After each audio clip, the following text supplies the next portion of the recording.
Hello there, my name's Phil Williams and I would like to welcome you to Audio Angling, the podcast site of fishingfilmsandfacts.co.uk. Imagine yourself as a shore angler hooking and landing a conger in excess of 50 pounds. What a tremendous fish. Similarly, imagine how it might feel as an offshore wreck angler boating a conger in excess of 100 pounds. For me, even better. Now imagine yourself having achieved both. There's one person, however, who doesn't need to imagine that, and he's sat alongside me here today, that being Ivybridge Devon sea angler Roger Beer, who in 1995 beat a massive eel of 56 1/4 pounds from Brixham Breakwater, and in 2008 went afloat from Brixham again and came back with the 7th biggest conger in history, weighing in at a staggering 109 1/2 pounds. A fish which, when combined to the earlier Brixham Breakwater ex-British shore record, made one further piece of angling history by becoming the only time that the 50-pound shore and 100-pound boat double has ever been achieved. So to set the scene, give us a full lowdown on each of those momentous catches, starting with Brixham Breakwater. Yeah, Brixham Breakwater, started fishing the breakwater in an Ivybridge competition back in 1973, I think it was. We hooked and lost a few fish, and that gave me the inspiration to do a lot more conger fishing from the breakwater. And I put 4 or 5 nights a week sometimes back in the 70s. And finally, the night, it was 27th of December, I hooked and landed a 56-pound 4-ounce conger on very elusive gear. It was all we could afford back then. I had a 4-ounce beach caster. I think it was an Abu 6000, which would hold about 80 yards, 75, 80 yards of 30-pound line. You cast it about 40 yards and you only had about 30 yards left on the reel for the... Anyway, the particular night, I think if I remember back then, it was quite calm. Put the ropes down over the breakwater just in case. And I think it must have been about 10, 12 o'clock in the evening. Me and a friend of mine, Martin, I had a screaming run. I let him settle, picked the rod up and hit him. It took about 20 minutes to get it in. Struggled like mad, and I managed to grab the line. I wanted to land it all myself, so grabbed the line hold, slid down over the rope and got a gaff into it. Shouted to me mate to send the second gaff, which was a screwing gaff, and I made a complete cock up, and it ended up splitting the conger open, which lost a lot of weight. Couldn't officially weigh the conger for about 12 hours. It was rested in a sack which it managed to get out of and dried out overnight. So you leave yourself to what weight it would have been. But yeah, it was quite an exciting night. Is there any particular reason then behind fishing Brixham Breakwater as opposed to, say, any other possible location?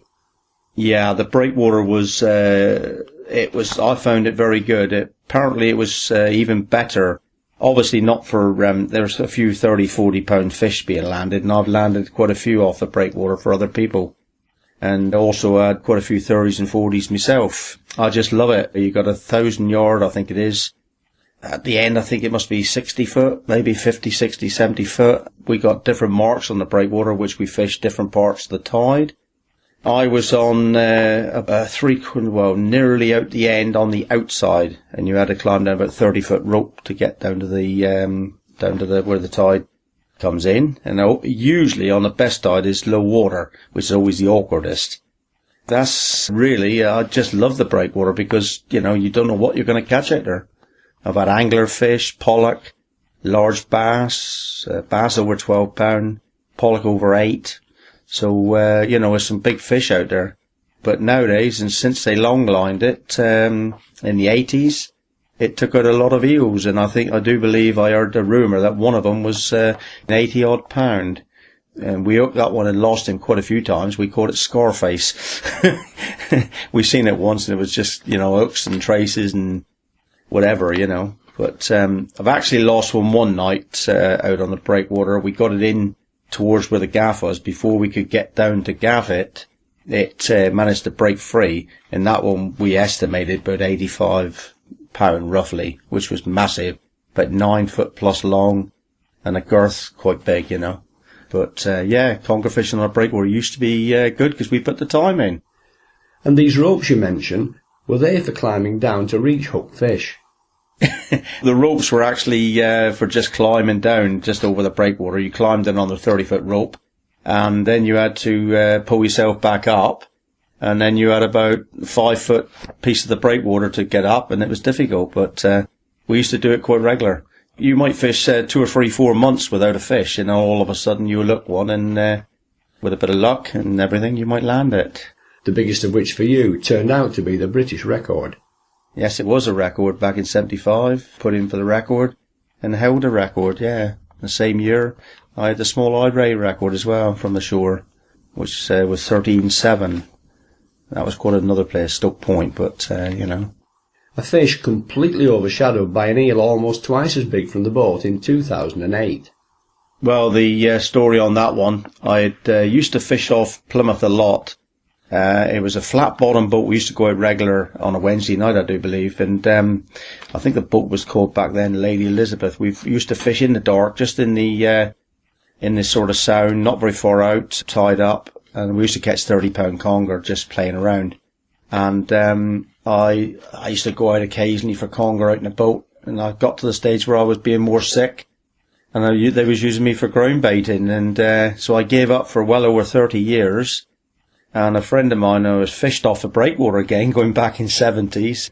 He's about 8-10 years younger than me, and he was up there with his mates fishing. And I've known him for all this time, and he kept on about going out boat fishing again. And I said, well, I wouldn't mind. So finally, he got round. I bought myself a big pen reel and loaded it with a 80-pound braid. Got all made up all my traces. And we decided, he said he would go out with me in Torquay with Kevin Tate's boat. And it was in the Torbay Festival. And so he couldn't make it. His son, who was I think about 20 at the time, 21, he came with me. So I had to borrow a rod off my mate, and I had my own reel, obviously. We went out, and we were about 20, 25 mile, and we caught a couple of small ones, and somebody brought this rather large pouting in of about £2 plus. And I didn't know he wanted to weigh it in for the Torbay Festival. And it was in the fish bin. So I kindly cut that one a bit and stuck him on the hook and sent it down. So you can imagine that the bait was quite big. And I had this soft tap, and I thought, well, there's something there, because he hadn't taken it straight away. And every 5 minutes or so, they kept asking me if I got a bite, and I kept saying yes. 15, 20 minutes later, the eel decided to go. And that was when it was just like hooking an express train. Every time I got it up, about 3/4 away, it would dive down again. I just couldn't stop it. Finally, I managed to get to the surface, and before they could gaff it, it went down all the way down to the bottom again. So about, I must have been 25 minutes, half an hour, all told, fighting the fish. They got it in. The skipper managed to gaff it. I still didn't know the size of it, because he asked me to back up the other side of the wheelhouse. And I could hear a lot of swearing the other side of the wheelhouse. And my friend's son, he had a 100-pound eel. He was the youngest boy to land a conger of 100-pound. It was dead on 100-pound. And I could hear him swearing, saying it was bigger than his. And we caught it about 12 o'clock, roughly midday, give or take 11 o'clock, something like that. And we couldn't officially wait until Brixham, and because it broke the scales in, I think we tried to weigh it on the harbour in Torquay, and the scales only went up to 100-pound, and it just it went right down and stopped them. So we had to put the fish back on the boat, because it was the Torbay Festival, and steam back into Brixham, where there was another weighing station. They had stillyards in there, and they officially weighed it 109.8. So it was 9 foot something long, and well, yeah, certainly made my day. But that's it, really. But it was one hell of a capture, and I think it's I'm pretty sure, I'm 100% sure, it's the first time anybody's ever cracked a 50-plus shore and 100 from the boat. So it's been a nice end of the sort of career, really. And that was Kevin Tate's boat, and Claire, you say? Yeah, I can't remember what the boat was called. It wasn't DeLorean, no, it wasn't. That was his old boat. I can't think it was a big bright orange catamaran. But he was a good skipper. You know, he certainly knew where the fish were. And I think since then he's had one or two fish of around 100. But the 100 pluses, the big ones, have eluded everybody. But one day the record will be broke again. But the 133 will take some beating, won't it? So I think the nearest one to that's about £115 something, isn't it? Then suddenly shot up to £133. Van something, I can't think what he's called, a Dutchman. There's a few continental names in the list around the £108 to £110 bracket, but it's Vic Evans who caught the £133.25 record. Oh, Vic Evans, yeah, it was Van Claude something, he was... Clausen, perhaps. Anyway, so was Kevin Tate's boat chosen deliberately, or did it just work out that way because of the festival? Well, my friend who booked up the trip for me and his son said he was pretty good at conger fishing, and he had a couple of spaces left on there for the Torbay festival, and we decided that we'd have a good go at it. I said to my wife, it would be really nice if I cracked the 100 to do the double, and I'd never could believe that it would be done. And on my first trip for over 30 years, I'd done it. And when we steamed back into the to get it weighed, I passed the rod back to my friend and said, "You can have your rod back. It's christened," because he's never had nothing like that. I think he's best about 60, 70 pound, which is still a good eel. Too right it is. So what you seem to be describing here is a chance encounter by the right man in the right place and at the right time. Unlike the shore trips, which were carefully planned, this one just happened, though it has to be said that planning is still a very important factor when organising offshore big conger boat trips. Just not in this particular case. It was on a good tide. You know, obviously you've got to pick the tides. And he was a good skipper. He anchored just off the wreck. Obviously the bait went down and all the scent went into the wreck. And the big eel came out to find out what the prey was, and I managed to stop him getting back into the wreck. I suppose a bit of skill from catching the ones from the rock paid off in its own when I hooked him on the boat, because if you never had your clutch set on the reel, it would have snapped you up, you know, as easy as that, you know. It was either him in the boat or me out of the boat. That's how hard it was, yeah. It was just like hooking a steam train and going off doing a line with it. But, yeah, it's just good fun, you know. And when you got the final weight confirmation of what you suspected anyway, was that at Torbay, or did he say it had to be taken elsewhere? No, we had to take it from Torquay back over to Brixton, because the scales were better over there.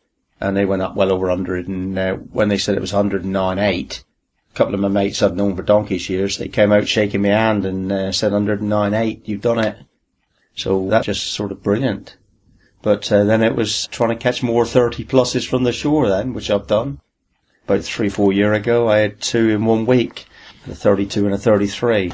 That was back from the shore, but they are very hard to get from the shore nowadays. Obviously, because the people trawling and, you know, the hard winters we've had, it kills the eels, you know. They come in and the frost gets them. Everything else, really, but all the fishing's gradually getting harder. Let's explore the history of the big conger scene a little more deeply here now. When I first started sea fishing back in the 1960s, the record was something like £89, breaking through the £100 barrier for the first time in 1976, and has continued to climb steadily upwards from there. Obviously, the big fish have always been there. But with eels, it isn't only about positioning the boat over the wreck. In the early days, the ling needed to be thinned out to even have a chance of getting a bait in front of a big eel. That unfortunately is no longer the case, and even the eels themselves are coming under pressure, though not so much by anglers, I'm happy to say.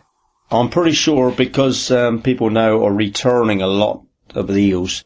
You know, most of the eels on that day we only kept about 3, maybe 4. I mean, we caught quite a few. We caught about 15, 20, but most of them went back. Of course, the conger, when they come up, they don't get they get knackered, but they go down again. They're safety, you know. And I think it's a lot to do with people putting the eels back instead of bringing them in. And of course, the smaller ones now can get bigger. And only trouble we've got now is people putting nets around the boats, and that's sort of killing it off a bit. But no, the eel, I think the eel record will finally go, but it might be a few years before it will. but there's always a chance. They've caught them over 200 pound in trawls. So I think in a few years' time, maybe the 140, 150 barrier might be brash. Now actually it might be a good time to run through the list of tournament conger as it stands in May 2012. This is in order of weight starting at £100. Bill Wright 1990, Rye £100. Dave Higgins 1999, Lymington £100. Lee Piddington 2007, Brixham £100. Tony Welch 1990, Brixham £100 2 ounces. Dave Summers 1994, New Haven £100 8 ounces. Steve Cook 2002, Dartmouth £101. Michael Pass 1990, Rye £101. F. Haywood 2005, Paignton £101 2 ounces. G. Tibbs 1996, Dungeness £101 8 ounces. Sea Angler editor Mel Russ in 1999 at Plymouth £101 8 ounces. Wally Ellis 1978, Plymouth £101 8 ounces. Dave Kite 1994, Eastbourne £102. D. Platt 1995, Exmouth £102 6 ounces. Ron Thompson 1974, Mevagissey £102 8 ounces. Ray Street 1981, Plymouth £102 8 ounces. John Marchant 1978, Plymouth £102 8 ounces. Jim Calvert 1992, Plymouth £103. Martin Salem 1998, Weymouth £103. A. Padden 1998, Brixham £103 8 ounces. Colin Homban 1996, Dungeness £104 8 ounces. R. Braddock 1995, Plymouth £104 12 ounces. Jim Calvert 1992, Plymouth £105. N. Best 1998, Brixham £105. S. Norris 1995, Exmouth £105. S. Hetherington 1997, Exmouth £106. B. Hancock 2007, Plymouth £106 11 ounces. Graham Tibbs 1996, Dungeness £107. Patrick Lesion 1998, Exmouth £107 12 ounces. Victor Croon 1991, Guernsey £108. L. Coffil 1993, Rye £108 9 ounces. Robin Potter 1976, Plymouth £109 6 ounces. And now your fish in 2008 at £109 8 ounces. H. C. Clausen 1991, Plymouth £110 11 ounces. Trevor Kerrison 1992, Plymouth £111 4 ounces. Derek Marsh 1992, also at Plymouth £112 8 ounces. Niall Ball 1992, Dartmouth £112 8 ounces. Sean Tromans 1999, Plymouth £115. And finally Vic Evans 1995 at Brixham with the current British and all-tackle world record of £133 4 ounces. Now I suppose to some extent it's going to be easier upping your chances of a big eel from a boat rather than the shore, because boats and skippers earn themselves reputations, and you can supplement this by choosing the best anchoring ties and putting a party together with only big conger in mind. Shore fishing specifically for big conger, on the other hand, is a very different matter altogether. Yeah, shore is, I used to call it, years ago, I used to call it angling and dangling. But since catching that eel, I know it's still a difficult task to land. You can hook 'em, but whether you ever get it in the boat, and, you know, it's because it's really one of the hardest fighting fish, you know, that, because they can actually swim backwards as fast as they can go forwards.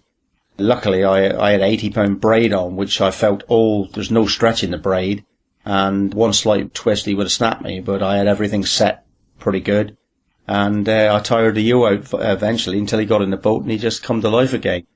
But the eel itself, the other couple or three that we actually kept for the Torbay Festival, they didn't go to waste because we passed them up to, after we weighed it, we passed them all to Bricks and Fish Market, and they were sold on the market, and they made about £150, something like £130, and the proceeds went to the RNLI, which to me, you need them, and they didn't go to waste, so but plenty of fish at that particular time went back into the sea to get bigger and smash my records. The shore scene has been a little harder to pin down, but there have been quite a few reports of big conger eels caught, including the current British record of 68.5 pounds by Martin Larkins from Devil's Point at Plymouth in 1991, plus of course what you get to hear on the grapevine. So where do you feel your fish sits in that particular roll call of honour? Well, it's quite good because Bricks and Breakwater, we had to start from scratch. I never had nobody to show me the ropes. Just went out there with like I said, an Ivy Bridge sea angling competition, and thought, well, I wouldn't mind trying a bit of eel fishing. And of course, as the years went up, our gear stepped up. But the gear we used to use back then, well, you wouldn't use it for bass fishing nowadays. So we were lucky to land some of the fish that we hooked. But I'm afraid if we had the gear that we got now, we would have smashed all the records under the sun, because the gear and the line is totally changed over 20, 30 years, even 40 years. But shore fishing for eels, you've got to have the knowledge and the tides. I've kept diaries for 20 odd years, 20, 30 years I've kept diaries, and I gave up fishing about 82, 83 for 13 years, I think it was. I came back in 97. I had a long break, and back in 97 I started off huss fishing and conger fishing, and I had to retrieve my diaries, check where I was fishing and try the marks, including some new marks, and started catching some decent fish again, But shore fishing is I think the hardest. To catch a 40 pound plus or 30 pound plus eel, it's a lot harder than boat fishing, I would have said, because you got to do the work yourself. But, it's just good fun, but very tiring. Now this unique double has, as we've already said, earned you an equally unique reputation, and deservedly so. But the conger as a species also has a reputation too, that of being an evil fish, a monster not to be tangled with, even at times a destroyer of boats. Over the years I've read all sorts of crazy wild accusations such as those, few, if any of which are probably deserved. So perhaps now would be a good time to dispel some of those myths.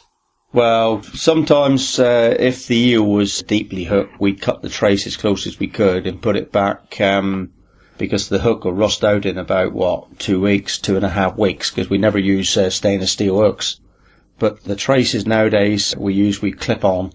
So when you get the eel in, you land the eel, let him quieten down for a couple of minutes, and then obviously you've got to weigh the heel, because I like to return all the fish. And we usually use long nose pliers, or very carefully, because they could take your finger off if you were silly enough to retrieve the hook out without that. But they're difficult to get the hooks out sometimes. But once you retrieve the hook and the trace, you put them back in the water, and I reckon all of them go back and live for about another day. So it's conservation nowadays, not to kill the fish.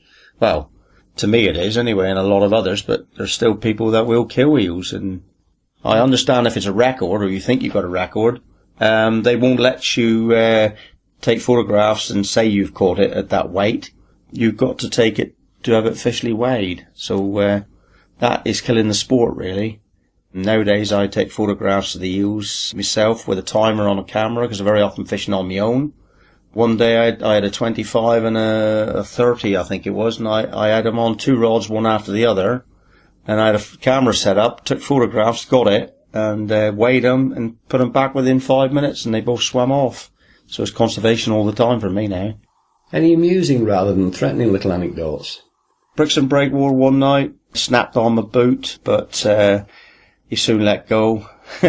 Yeah, it just frightened me for a second, but yeah, they could take your finger off if you were silly enough to stick your finger in their mouth, which you wouldn't do, because, it's just silly.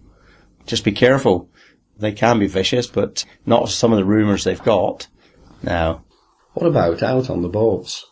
Boat fishing, different thing, because you're limited where you can move, and a lot of people can get whipped with their tail and fall down and hurt themselves that way. But I've seen a few fish splashing around in a boat, You just got to stand back and sort of let the skipper do his work and put the eel back carefully out through the gunwale, or whatever. But you just got to watch the tail wrapping around you and stuff. Yeah, no, it's not difficult. Once the fish quietens down, you can put it back in. It's easy enough. I'm a trail boat user myself, so do you have any experiences to share with us there? I understand small boats could be dangerous because you've got to get the eel in a dinghy or something, and you'd be silly enough to do it. But it's better to bring it up to the side and sort of hook it when it's still out of the boat. Just pair along those pliers, hook the hook, and pull it out. But follow the barb down a little bit to make it easier. A lot of people nowadays use the circle hooks. I've tried them, I've mate uses them all the time, and he's hooked a few conger, but I've never had much success from, the shore.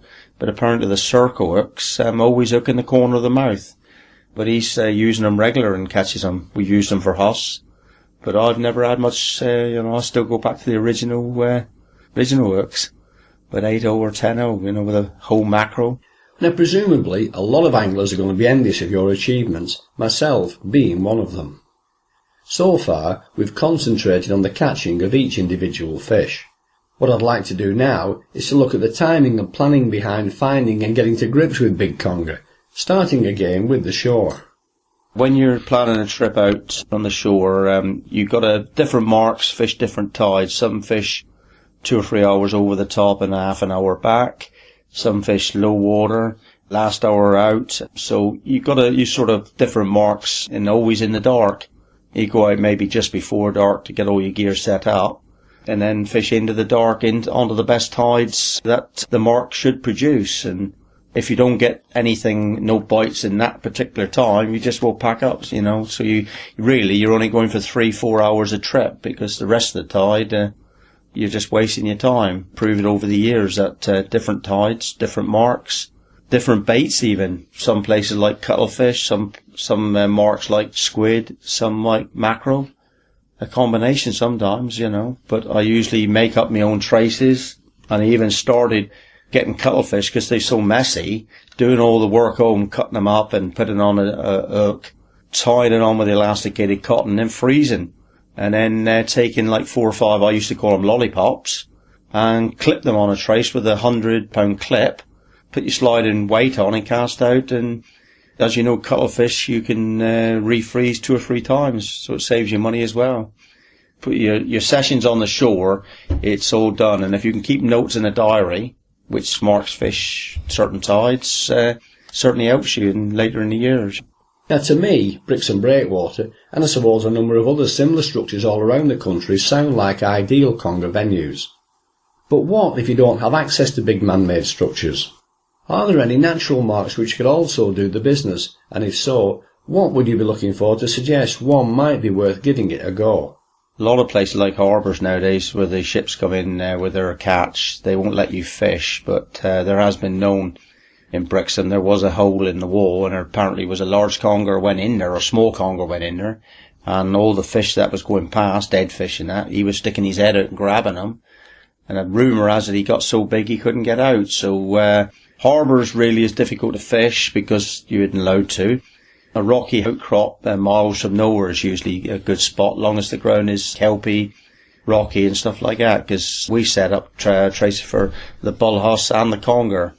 As long as you're using a fairly good trace, trying to stop them biting through, because they weigh 200-pound nylon nowadays, because I always use nylon, not the old wire, and you can catch a big bullhuss on the same trip, so it expands your trip. You can have 2 different fish, on the same mark.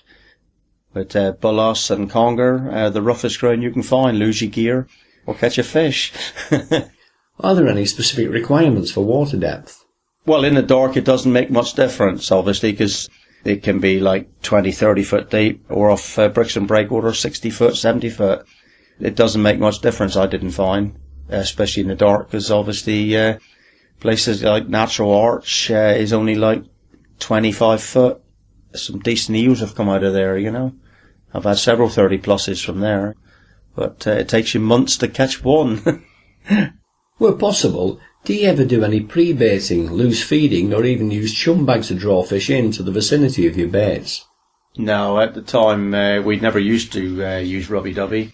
But about 5 years ago, a friend of mine put a rubby-dubby bag out on the breakwater inside on the steps, and I fished alongside him, and it was one of the competitions, big Conger competition. There was about 100 odd people fishing that night, and I can't remember. I think he had a 20-pound eel, and I gaffed that one out, and then he had a 46 or 40. I think it was a 48-pound that one, and I gaffed that one out for him. Both fish were weighed officially, because I was one of the stewards in the competition, photographed and returned to the water. He won first and second prize on that time, and he told me after that he had ground baited it for about a fortnight previous to the competition, which there's nothing saying you couldn't do that, and that seemed to work. But all the marks that I used to fish, I never used to use any rubby-dubby. Used to chuck the odd head out, but not fish it with a rubby-dubby bag now. Some people do mine. And do you still not bother? No, not at all. No, I still go back the old methods. Go to a decent rock mark that I know produce times, at the right tides, the right bait, freshest bait you can get, and put the time in. And hopefully you'll land you'll hook one, but whether you land it, that's another thing. But yeah, they're good fun. And one of the deciding factors as to where you might place those baits. Places like Natural Arts and that, I always put one well out and one in close. So one about 20, 30, 40 yard out, and one about 60 to 80 yard out, as far as you can fling it with a big bait. And that's what I call setting a trap. Because if the eel are coming round from the other rocks, just foraging, if they're coming close, they'll smell your bait. If they're out further, they'll smell your other bait, hopefully. And you might get a bite. Not always so, but you might do. Can we now switch our attention to tackle choices, and in particular, the kick things off terminal tackle? The end tackle nowadays, gone off the wire from years ago. We use mono, 250, 200, maybe up to 300 pound mono. Trace of about a foot and a half long. Obviously an 8 or 10 hook, either tied on with a certain knot or crimped on. A large swivel, 100 plus swivel up the other end with a clip. That's for clipping on your trace to your other swivel on the main line. A small swivel with a length of about 20 pound line, 20, 30 pound line as a rod and bottom with your 6 ounce or 5 ounce weight on the end of that. So if the fish goes off and the weight's hooked up, he can still pull line without knowing that he's on the hook. And if you do get caught up, obviously the 20 pound, 30 pound line will snap rather than your braid. And I still use braid from the shore, I swear by it. A lot of people can't get on with it, but for the last 10 years, I've used braid, and it's brilliant stuff. What breaking strain do you favour? Believe it or not, from the shore, I use 80 pound, because an eel can snap just as easy as if he goes across a rock, it can snap like nothing. It's got no stretch. You can feel every bit of the bite, every bit of the fight of the fish, and on the first couple of seconds, if you don't get him up, the fish is gone, because they are that quick. Especially from the shore. In my experiences from the boat, conger takes can be quite gentle. Is the same true when fishing from the shore? There's 2 or 3 different things. One that can be tapping your bait for ages and you think, is it a conger? Because it's so soft. And the other one, you could get a nice steady run, then it'll stop, drop the bait, it'll pick it up again and go off again. And then you pick the rod up, let him go, and when he goes second or third time, you hit him. And hopefully the bait is just inside his mouth and you can hook him. But yeah, we've had screaming runs and very small bites, and they both can be big eels. Tell us a bit now about your hand tackle. Rods nowadays is Cornerflex, Scorpion Sport, or that sort of thing. They cast up to 8 ounces because obviously with your 6 ounce, 5, 6 ounce weight and a load of bait on the end, it's quite weighty, and you've got to lob it out 50, 60 yards, and sometimes maybe even 80 yards if you can get it out there for the long way out. The real choice nowadays, I would have said, you're talking slosh 30s, pens. The old Abu 9000 reels are still good. They don't make them no more, but if you can get a good second-hand 9000, especially the twin speed one, any decent reel like that nowadays, compared to what we used to use, they're brilliant. Good stuff nowadays. And do you only fish after dark, or have you also had them in daylight? We've had eels just before dark, but not very often. On the deeper marks you can get them, but this part of the country, 99.9% is in the dark when you catch any eel. That's when they come out to feed. And besides the record breaker, what other fish or catches of fish stick out in your mind? I've had quite a few 40s over my span of conger fishing, and hell of a lot of 30 pluses, 30, 35s and 38s. I've just been lucky with them, but it's over a long period of time. I can go 6 months without catching an eel, and then putting the time in like I do, all of a sudden, I might get two. Like one night I was fishing the Arch, and I had two. I think it was like one just under 30 and one 30, 32 I think it was. And another night in a week, I had two 30 pluses. That's in the last 4 or 5 years ago. So, you can still do a double in an evening, but it ain't very often. You're going to go with a lot of blanks. And over your years of experience with shore fishing for big eels, have you picked out any noticeable patterns to any of this? Just timing and going back to the marks that you trust, put a lot of time on the marks, knowing the baits, knowing the tides, and that's it really. It's down to just knowing what you're doing is correct. And if the fish come along, it can be an added bonus, You can't just go out and chuck in chance, because you'll just lose anything you hook. Probably won't even hook anything. And if you want to set yourself up with a decent chance from the boats, if you go on to the forums or find the local boat place and find out when their trips are going out. And very often, if there's a skipper that enjoys his conger fishing, he'll put down conger trips. And Kevin Tate does do this. On his website schedule, he'll put down in mainly around September time. September, October, on a good day, obviously not too rough, where he can anchor. It's got to be a neat tide, because he'll never anchor on a wreck if it's a strong tide. And he'll put down a choice of conger trips, and you can book up and try it. But it's all good fun. And there's also a couple of real decent angling boats in Plymouth, apparently, that still target the conger. But like nowadays, they chuck most of them back, which is good. They don't keep them like 70s. They slaughter them back in the 70s. Everything was kept in, that's why there wasn't so many conger around. But I think nowadays they're gradually getting a few more around. And in terms of tackle recommendations, borrow it from a mate if you want a monster. Yeah, borrow off your mate, christen it and pass it back. Now, there's so many boat rods out there now. You can have a boat rod for 20 to 30. You can have them specially made up. There's a place up in Scotland that does rods. You can have a tuna rod made into a conger rod and this and that. And as long as you've got a decent bit of bend there, you've obviously got a bit of strength, else you'll never shift it. The right gear and knowing what you're doing, taking note of what other people are doing, and patience. And one day you'll hopefully land a big fish, probably bigger than mine. And is it your preference still for braid out in the boat? Always braid nowadays. I've been fishing braid for about 8 to 10 years, and I don't use nylon at all now. It's always, for conger, £80, I think it's, I can't think of the name of the braid now, Berkeley. You can get the thinner braids, the super braids. I don't really trust them. You can get a £100 super braid equivalent to about 25 to £30 line, but you do need a bit of thicker braid to take a little bit of the rough stick with the rocks and the kelp that you're fishing off. Because if you haven't got that, it'll just be like using cotton, really. And when you get the early signs of interest out over a wreck, how do you play things so as not to alert a fish of imminent danger, so that it either drops the bait or retreats back into its lair, yet at the same time be ready to exert maximum pressure when you do need to strike, again to prevent it retreating back to cover, this time with the baited hook? Well, when the eel picks up your bait and he goes off, hopefully you got your rod in the hand, you feel him go off and you let him go, and you just sort of get to know when to strike. Once you strike, just keep him there, because if he gets away, you just never stop him. But you've got to pump that eel to the surface as quick as possible, and then you got the fun of trying to land it. That's half the battle, is getting it into the side. It's not easy, but it's good fun.